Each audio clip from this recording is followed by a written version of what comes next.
उपोषणला बसण्याची वेळ येण्याचे कारण काय आहे आपल्याला? चांदवड गिरवली शिवरस्ता त्याच्यावरती पवनचक्की कंपनीने पोल रोवले आहेत. त्याच्यामुळे आणि ग्रामपंचायतीच्या क्षेत्रात कुठल्याही प्रकारची ॲग्रीमेंट किंवा परवानगी न घेतल्यामुळे मी आमरण उपोषणाला बसलो आहे.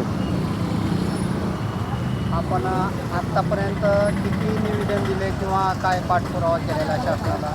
मी तहसीलदार साहेबाला एक अर्ज दिलता आणि गट विकास अधिकारी साहेबांना एक अर्ज दिलता.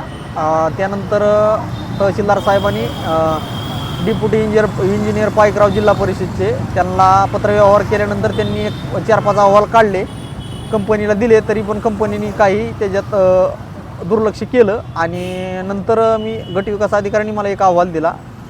त्यामध्ये कुठल्याही प्रकारची परवानगी म्हणजे ॲग्रीमेंट परवानगी कुठल्याही प्रकारची दिसून आलेली नाही. आता आपली प्रमुख मागणी काय आहे? ती पोल तात्काळ हटवावीत ही माझी मागणी आहे. नाही हटवल्या गेल्या तर मी उपोषण सोडणार नाही.